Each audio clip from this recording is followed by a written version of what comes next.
Punta na natin si Trillanes. Oh, yeah. Kaya nga, usapang mahilig gumawa ng kwento, tapos cyber libel, ito yung ginawa ni Trillanes, literal talaga. Yeah. Ano ba? Pinuksa niya lang naman yung mga mahilig gumawa ng kwento, kasama yung 18 Marines, si Cathy Buni, si Mike Defensor, si Jason Sa, Yes. tapos itong si Attorney Baliktad. Oh, lahat ng binanggit mo, Mima, puro fake news peddler. Talagang grupo ng fake news peddler. Ang angas nga nila eh. Pero alam nyo huwag kayong paloko-loko Si Trillanes, hindi yan na nagbibiro. Oo. Siseryosohin kayo niya. Oo. Pero alam mo, ito lang. Ano? Diyos ko, no, ang daming mga mali, ang daming paiba-iba sa kwento ng mga 18 Marines. Oo, kanina alam, Boss Mikey. Doon sa 18 Marines nga, mali na eh. Oh, Pero yun mo, 14 lang pala. 14. Tapos yung 4, kaduda-duda pa. True. So, paano masasabing 18 Marines nga naman? Oo. Kung yung 4 na tao doon sa 18, hindi nga daw nagserbisyo kahit kailan. At karamihan sa kanila, tanggal. Oo. At Oo. saka yung 4, kaduda-duda pa. Oo. Ito kasi yung pangit, Boss Mike, sa mga Thunders eh. Ang bilis maniwala yung mga Thunders na mga DDS. Di ba, mag-post lang ng kahit edited na picture na may mga Louis Vuitton kahit hindi naman talaga pinapaniwalaan. Tama. Hayop talaga tong mga gumagawa ng toll account. Diyan kasi sila magaling eh. Ah. Sa pantutol, tingnan niyo yung account ni Trillanes, puro haha yung iba doon. Oo. Tinutoling talaga nila eh. Malala eh. Itong mga Oo. Thunders na to. Balikan ko yung akin. Oh, go. Hindi lang doon sa 18 Marines, hindi nga sila Marines lahat. Oh. At yung kanilang mga sinasabi na nag-deliver daw ng 3 maleta sa bahay ni Pangulo, Oo. nung una na iba. Oo. 5 nung una, naging 3 na lang. Oo. Diba? Kanina, Boss Mike, update Oo. lang kita. Oo. Tinanong uli yun. Saan po ba talaga kayo nag-deliver ng maleta? Oo. Tinanong. Ang sabi niya, basta po sa Ilocos yun. Hindi nga po, tinanong kanina, saan po specific? Sa Batak, sa Lawag, o sa Paway? Sabi niya, basta po sa may lake. Ano ba, Boss Mike, yung may lake sa doon? Halos lahat naman may lake. Oo, tsaka ang kilalang may lake talaga doon ay yung Malacanang of the North, a public place. Pampanga pa lang may lake na eh. Lake, diba? Lake Shore. Sure. Di ba, Pampanga pa lang yan. True. Dadaan ka pa ng Tarlac. Oo. Dadaan ka pa ng Pangasinan. Oo. Dadaan ka pa ng La Union. Oo. Ang dami mong dadaanan. True. Ang daming lake dyan. Ay, Oo. baka naman ibang bahay yung pinuntahan. Kaya nga eh. Baka naman bahay nung Mans yan. Oo. Nalito lang kayo. Tama. Baka naman Mans, hindi Marcos. Oo, Mans. Yan naman. Diba? Mans Kakatyo? Oo. Yun ba yun? Ano ba yun? Kasi taga doon daw sa Paway. Oo. Anyways. Pero anong tingin mo dyan? Hanggang saan pipilitin? Sabi nga Hindi, dito. ano sa pipilitin ni ni Mike Defensor? Siyempre, Pipi. Alam mo naman, alam nyo, uhaw na uhaw ang kampo, ang kulto ni Duterte sa paninira kay Pangulong Bongbong.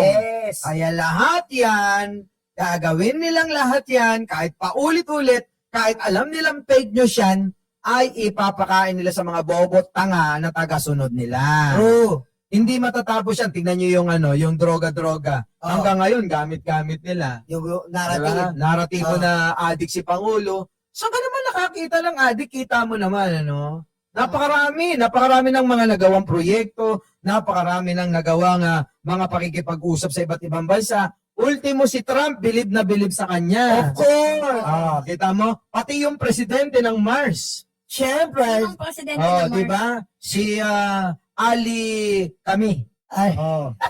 Kilala mo yun? Si Ali Kami? Diba? Yun ang presidente ng Mars, Mima. Oo, hindi mo kilala. Hindi mo kilala. Ang kasama niya si Sid, Ali Bangbang. At saka si Abracadabra. Di ba? Pero basta ang mahalaga, may sufficient in substance na itong si Sara Duterte. Medyo na-lessen na yung natin. Balikan natin si Trillanes. Pero ito na nga, bago mo balikan niyan, Boss Mike, dudugtungan ko yung sinabi yung dalawa. Alam niyo, hindi lang naman to para siraan si Pangulong Bongbong. Nandun din sila sa naratibo na siraan ng ICC. Di ba? Kailangan nilang siraan Kasi nagugulat kayo, yung maleta, ang daming pinanggalingan. ICC, Trillanes, De Lima, ang dami. Eto nga yan. O Oh. sige, dyan na muna tayo bago tayo patungo dun sa ICC Trillanes kasi magkakadugtong eh. Magkakadugtong eh. Oh, eto Oh. na. Sabi nga ni Ping Lacson, 805 billion ang pera na binigay daw ng Aiden Marines Company kanino. Yeah. Kay Pangulong Bongbong Marcos daw, sa idol nyo ni Mima na si Martin, at syempre, kay Saldico. Di ba? O ngayon, 805 billion. Ang tanong parang sinasabi, wala daw napunta kay Saldico. Wala daw napunta. So, ibig sabihin, napunta lang sa magpinsan yung 805. Imposible daw. Imposible. Na ganun karami kasi kung yun, susumahin, yung pagbibilang, pag-empake, paglalagay sa maleta, pagde-deliver. Aabuti ng Lahat-lahat, aabutin ng 5 taon at kalahati. diba? Kung nag-umpisa noong 2022, 2023, tapos na ang termino ni Pangulo, hindi pa yun na-deliver lahat. 28 matatapos. Yun. So ngayon, ano ang connection niyan?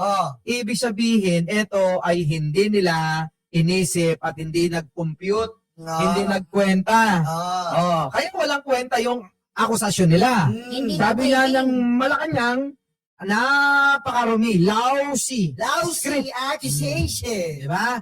So ngayon, balikan natin si Trillanes. Go! Sabi ni Baliktad na una, sabi niya, si Trillanes nakakatanggap ng pera galing sa pera na yan. Blood control. Sa pera ng flood control, galing kay Saldico. At binibigay daw sa ICC, pinatatangan yung ICC. Yes. Tapos biglang binawi, wala kaming sinabing ganyan.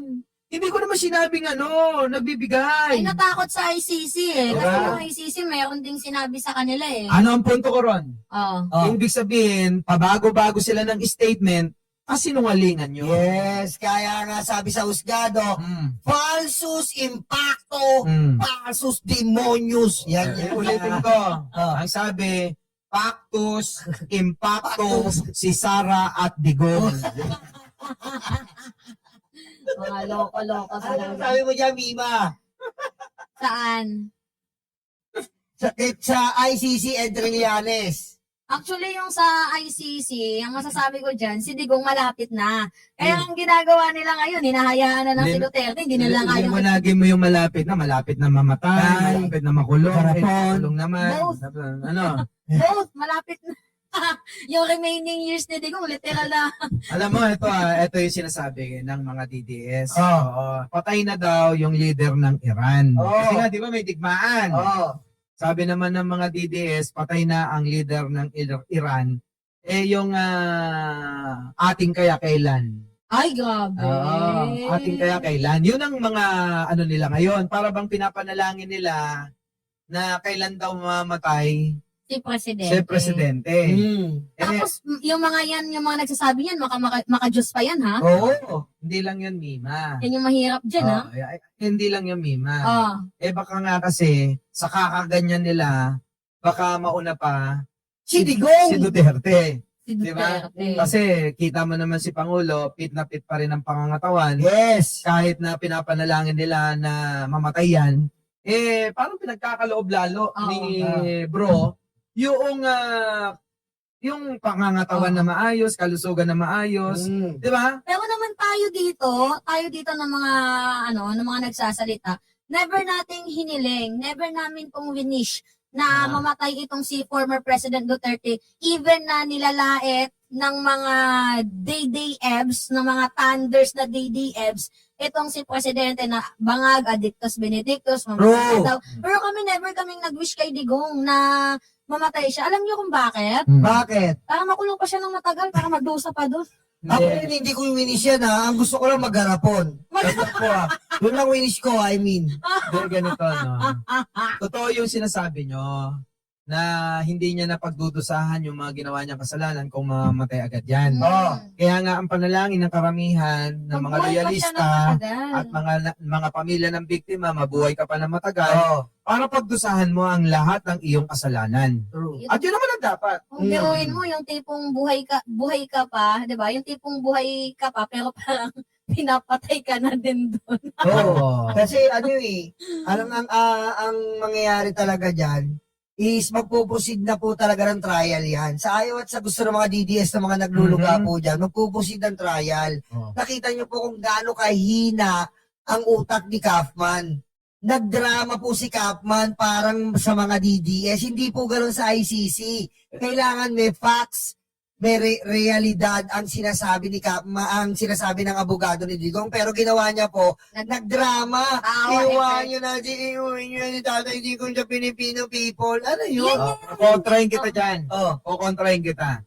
Sa totoo lang, mga kababayan, matagal ko na itong sinasabi, mga Mare, Oh. na itong mga pamilya ni Duterte, tulad ni Sara Duterte, Pulong Duterte, Baste Duterte, at si Kitty, na para bang natutuwa sila na makulong si Digong doon. Oh. Hindi nga nila pinanood yung hearing, Boss Kaya Mike. nga, na natutuwa sila na manatili siya. Na para bang lahat na lang ginagawa nilang kaparaanan para mapanatili si Digong na nakakulong. Bakit Yung kaya? sinasabi nila na naaawa sila, na nakakaawa si Digong, salita lang yun. Pero yung aksyon, parang pagdidiin lalo kay Digong.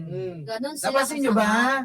Ganon sila Mm. kasama kay sa kanilang tatay mismo. Actually, gamit na gamit si Digong parati eh. Kasi mostly talaga, meron akong Mhm. napanood, Kali survey. Kaila biyahe ni Koy. Yun.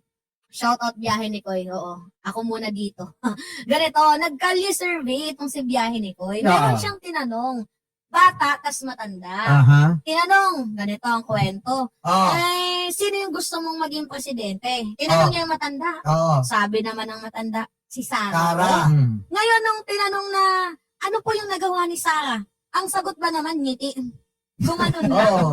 Oo, ngumiti lang. Tapos meron doon nag-comment, gusto ko po si Sarah kasi maganda po yung nagawa ng kanyang Tatay. ama. Oh. So, hindi si Sarah yung gusto mo. Ang Yes. gusto mo, yung tatay. Actually, parehas siyang ligaw. Ligaw sa ama, ligaw sa anak. Bakit? Dahil gusto niya daw yung nagawa ng tatay. Ang tanong ko, ano ba nagawa ng tatay? Oh. Diba?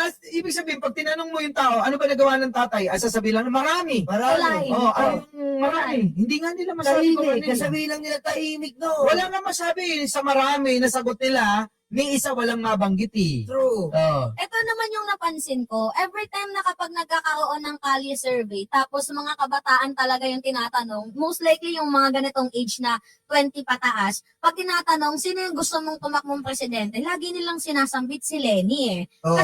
Kasi bakit si Lenny? Kasi lagi nila sinasabi, maganda, accountable, tawag dito, meron transparency. Lagi nilang Accountability. accountability, hindi magnanakaw, walang confidential fund. Walang issue ng pandrugas. Walang issue ng pagnanakaw. Tama. Tapos hindi siya haras na tao, hindi nanununtok ng share. Tama. Pag binaliwanag mo bakit sila niya, ang dami nilang nasasagot eh. Unang-una talaga good governance. Pero pag si Sarah, tinatanong, smile lang, Oh. naka-reflect sa tatay niya. Walang Yung, masabi. yun yung basihan nila yung tatay niya, maganda daw yung nagawa. Like, ganyan ba yung mga Pilipino? Kung patuloy pa nating susundan yung ganitong klaseng sistema na gugustuhin nating iboto yung tao base sa nagawa ng kanyang ama or base sa nadala yung pilido ng kasikatan, abay wala tayong kaunlaran. Tama. Mas lalo tayong maghihirap. True. Yan ba yung gusto ninyo? Maghirap tayo ng maghirap? Gano'n naman talaga eh. Kasi nga, mga to ay bulag. Kahit sabi nga ni Sentry, yung mga yan, hindi na normal yan, mga kulto na yan. Di ba? Kulto na yan eh. Kasi pag nakikita mo yung isang taong mali, di ba, mali. Itong mga to parang mga immoral ang pag-uugali. Pero alam mo kasi nga, hindi ko naman masisi din si Sentry, ano? Oo. Pero mo, makita mo ba naman yung mga taga-suporta ni Digong? Oo. Alam nilang karton, hinakita, nilalamig daw. Oh, alam mong karton, nilagyan ng scarf kasi nga daw para mag-lessen ng lamig, yung nararamdaman. Ano na yan? Si Robin Padilla. Ah, Dahil si oh. Robin Padilla, naging tangalalo mga TPS. Diba? Meron pa sinusubuan. Oo. Meron pa kinakausap. Oo. Meron pa hinahawakan sa bayag. Tama. Makita niyo yun? Oo, sinasalat-salat na gano'n. So ang dahilan ng lahat ng ito, nagsimula yung karton, Kay Robin. Robin, Hmm. kakain. Kasabi kasabay niya na kumain. Kain na, tatay, with tatay. Actually, nag-umpisa yun sa kape. Oo, yung Oo, kape. nagkakape habang kinakausap niya si Digong. Oo. Eto pa malala, in-orderin pa niya ng kape. Diba? Oo, di ba? In-order ba yan ng kape? Uy, Robin! Ngayon. Oo. Grabe ka, Robin! Ah. Magtigil ka nga! Yung urge mo na yan, tigilan mo na yan! Uy, mag-urge pa ba yun eh? Gasili lang. Papasa ba sa'yo, Mare? Hindi ka babasa, Robin, kasi ako, Diyos ko, gusto ko pala jutay. kape. Jutay? Jutay. Oh, jutay. Nakita ko Hindi. yun yung video. Oo. Actually, natatawa din ako kasi nung tinanong yung anak ni Robin Padilla, paano kung tatakbong vice-presidente yung ama mo? Yan. Alam mo kung ano sabi ng anak? Oo. Aalis ako ng Pilipinas! Oo, parang sinabi niya, ayoko na sa Pilipinas. Oo, Bakit niya kaya nasabi yun? mangingibang bansa na lang daw siya. Hmm. Kasi ibig sabihin, pati yung anak niya tutol sa kanya. Alam niya yung kapasidad lang ng ama niya. Tama. Biruin mo, sarili mong anak, tinututulan ka. Oo. Sarili mong anak, tinutuligsa ka. Oo. Sarili mong anak, ayaw sa'yo. Aray ko. Aba, Diyos ko naman, tapos yung mga DDS, gustong-gusto siya. Oo.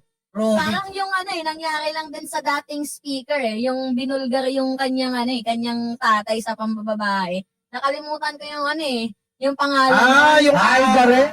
Oo. Ay, grabe yun. Grabe. Saludo sa mga kabataan na nag-expose sa kanilang mga parents ng ganito, katulad na nangyari kay Robin Padilla at kay Grabe yun, Alvarez. grabe. O yung mga anak ni Sarah, baka gusto niya na magsalita. Magsalita na kayo, mga anak ni Sarah. Ilaglag niyo na yung nanay niyo yung paka. Diba? Pero si Digong hindi na kailangan ilaglag ng mga anak eh. Oo, laglag na betlog yan eh. Sa totoo lang, sila naman ang dahilan kung bakit nakulong yan. Oo. Ay, baka tinay lang Aminin nyo na. Oo. Puti-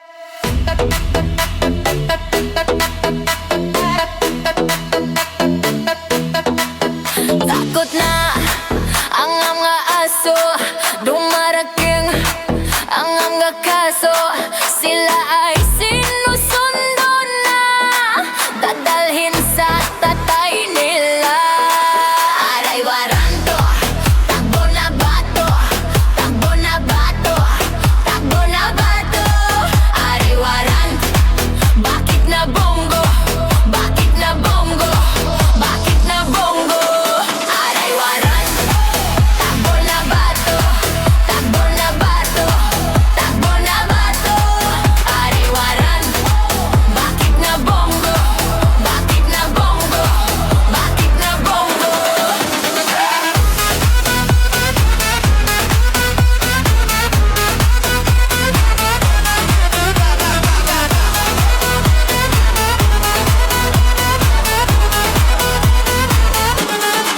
Sabi ni Lord, huwag masama, pero sila ay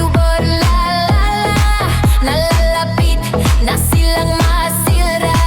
Ay nagkarma, ay nagkarma. Aray waranto, takbo na bato, takbo na bato, takbo na bato. Aray waranto, bakit na bongo, bakit na bango, bakit na bongo. Aray waranto, takbo na bato, takbo na bato, takbo na bato. Aray waranto, bakit na bongo, bakit na bongo, bakit na bongo.